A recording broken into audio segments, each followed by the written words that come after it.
we can no longer just add vertices at our own will, and the indices is not just going to be the size of the number of indices. Instead, we have to go and check. So if our vertex.indexMap can find the current vertex, so does this vertex already exist in our map? And to do that, we just check if it equals to the end. So if it's equal to the end, that means it's not in there. So we have never encountered this vertex before. So start by looking for the vertex. If we cannot find it, then we want to add it in there. So we only want to add this vertex if it has not been seen before. Likewise, though, when we see it, we have to actually put it into the map.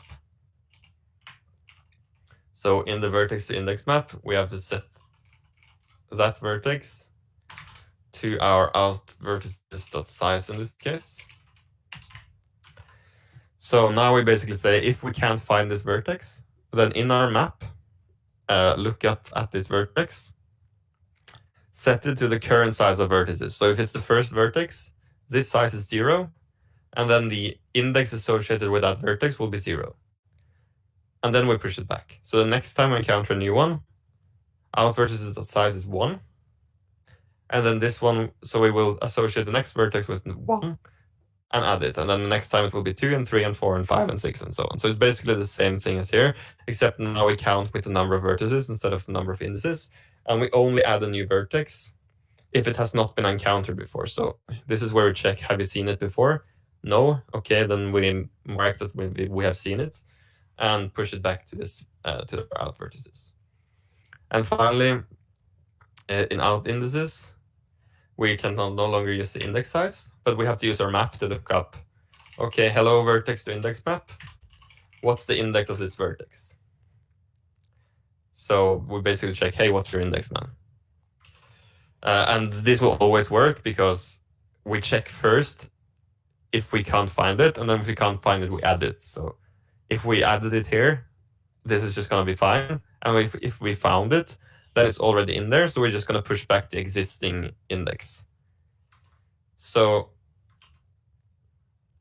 let's compile that and look at, okay, so now we used to have 279 kilobytes of vertex data and 8,748 vertices. And in here, every index is the same as the vertex, which makes the indices quite pointless. But if we run it now, we have the exact same model. Nothing has changed because we just removed duplicate data, so we don't actually need that. So let's look at how much we actually saved from that. Now we have 85 kilobytes of vertex data and exactly the same amount of index data, and just 2,687 vertices, which means we got rid of about 6,000 vertices of just pointless data. And if we go to Python, we have 85984 plus 34992. So this is after, and before was 279,936 plus 34992.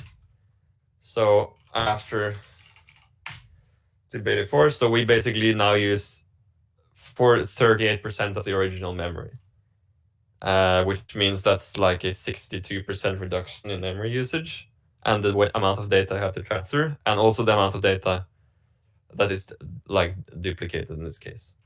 So if we think about, say if you have a model that's 100 megabytes, that means suddenly you're saving 60 megabytes, not just in this case 193 kilobytes. Like that's still a decent amount, but think about this with more complex models because the number of vertices that will be shared is also likely higher in a bigger model. For example, in a cube, we have only ideally we have only 8 vertices in that guy and around 25 indices. So the savings will be less there because without it you have 36 vertices and no indices, which is maybe, so the bigger your model, the more you're gonna save from this. And if we just look at it up in RenderDoc as well really quickly, we can look now and see that now suddenly we have index 2 times there, so they're no longer a one-to-one correspondence. Like here's 0, 1, 2, 2, 3, 4, 4, 8, 8, 9, 10, 10, 11. So, and then we're suddenly back to 6 again. We're 2. Here's 1 again. So you can see that there's a lot of, we're reusing the data a lot, and we store a lot less data, which is really good. So the old solution here was really naive and didn't really use the power of indices at all. Now we have shown how we can improve that, which will make indices a lot more powerful and, you know, actually have a purpose, because before they didn't serve a purpose. However, if we look at the model, we can see that the wireframe is going to be exactly the same, because nothing has changed from before and after. So if we change back to what we had before, that basically just means commenting out this line and changing this guy to out indices size. So nothing changes here, we just have less duplicate data. So that's the only difference it's going to make, but it's going to save you big amounts of memory. And that can matter in the long run, on especially on lower end graphics cards that do not have so much memory. So, and it's only technically a couple of lines extra work, so that saves you like 60% here in this case. So yeah, I think that's there's some.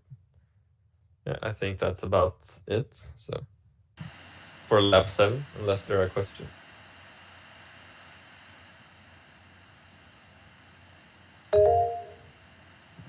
Yes.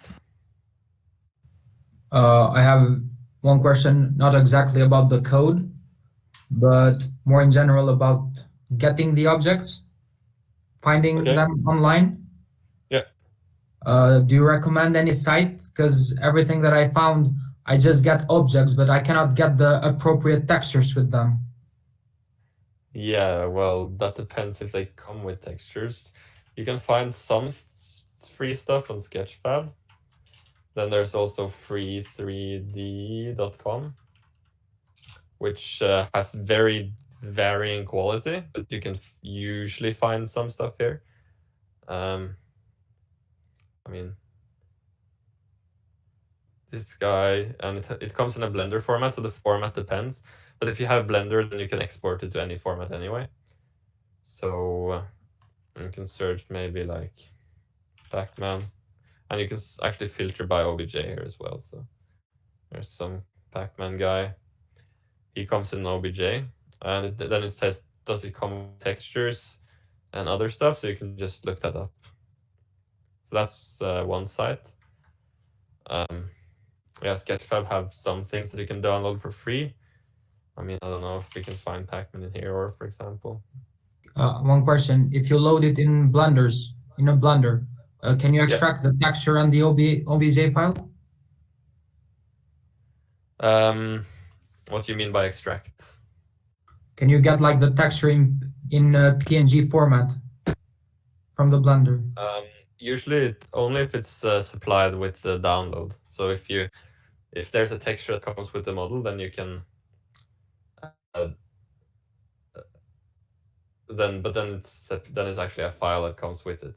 So this guy's yellow and black, but he has no texture. So that's just the color of the material rather than the texture. So in that case, you will have to use with OBJ Loader, you can use the material array to figure out what's the color for each part of him. Otherwise, you'll have to add the color yourself with the shader or some parameter on the object that will tint it.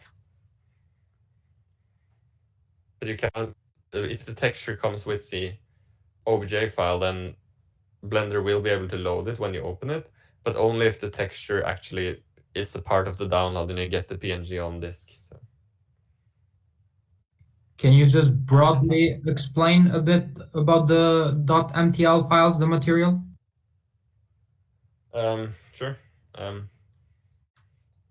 I haven't used the OBJ loader to load them before, but basically all of this data in this struct is are basically things that can be in an MTL file per object. So say there's an MTL that has a name, so that's the name of the material. For example, I mean, I can just export something with an MTL. I can say make the cube blue, change some things up. Yeah, well, that's enough, I guess. So if you have a blue cube like this, let's just make it a little nicer as well. Like this, now I have a blue cube. So let's export an OBJ to lab 7. Instead of X, let's call it blue cube. And then only the selection, and we can include materials or not. So, but this is just a material group. So write materials, we can export that and triangulate. So we have triangles. And then in here, let's just quickly change the model. So we have, instead of X, we have cube, I think I called it.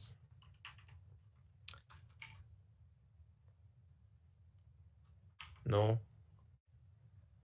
What did I call it? Blue cube, okay. That was tiny. Oh, that was tiny.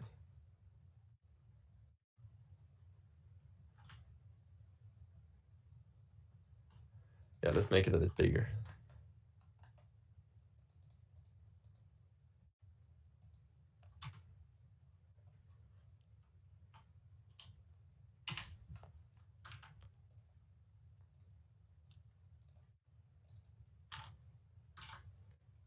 Yeah, so now it's a bit bigger, and it has the X texture still, so we don't need that. But say let's, yeah, well. So we go to the model now. We can just get rid of the texture for now. And also, when we bind, well, we can just load it, but just not use it. So in our vertex, in our fragment shader, I will quickly set the color to, let's just create a new uniform here. Let's go layout binding equals to 6, just so we know we haven't used it before. And say uniform vec3 cube color. And then here we use cube color as the color. Sorry, that's not a binding, that's a location. Binding is only for textures or, yeah, I fixed it. And then let's make sure we can see this. So now it's black because we never set the cube color. So in the draw, let's just make sure we set that one. So GL uniform 3F. And the location is 6, and let's just set it to white for now to make sure it works. Yep, so now it's white. But we exported this cube, the blue material. So this is a vector of materials. And each shape, let's see if we can find the shape.mesh.material IDs. So this is where we would find the ID of the material. Look at the mesh again. The material ID is per face material ID. So this is per face of the cube, which means every triangle can have its own material. But we don't have time to actually implement per face shading. So let's just say that for this shape, let's just use the first material. So that is available. So let's say the material index equals just the shape dot mesh dot material IDs. Let's just use the first one. So let's just say, and this should be a member variable then, just so we can remember it for later. Let's make it the material. So tiny. I'm going a bit faster because we're running out of time. So I hope if it's too fast, just stop me and I'll try to explain it extra. But for now, I'm just getting hold of a tiny OBJ material and call this is our material. And we just say our M material equals the shape mesh material IDs. So we're just going to use that. That's the index actually. So let's just use from materials. Let's index it at the index for the first phase. So we just say this cube has the same color as everything here. So if we just run that, it crashes. I mean, maybe this is not what I expected it to be. Okay, well, we only have one material now, so let's just give it the first material.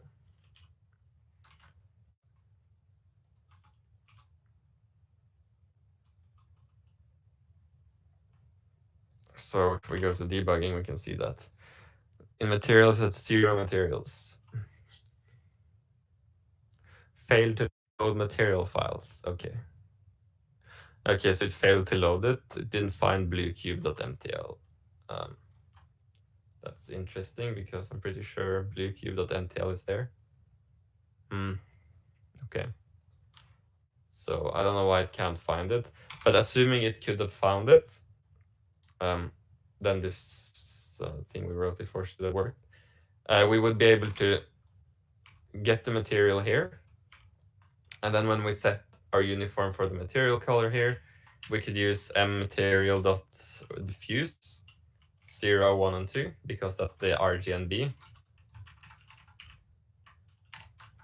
Like so. And now that's black, but let's say we were able to load it. So diffuse is 0, G and B. Say we were able to load the color, then the cube would basically look like this, because that would be stored in the material, and we can use the material to drive the shader parameters.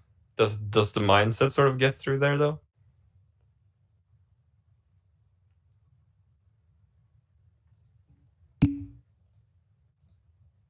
Yes.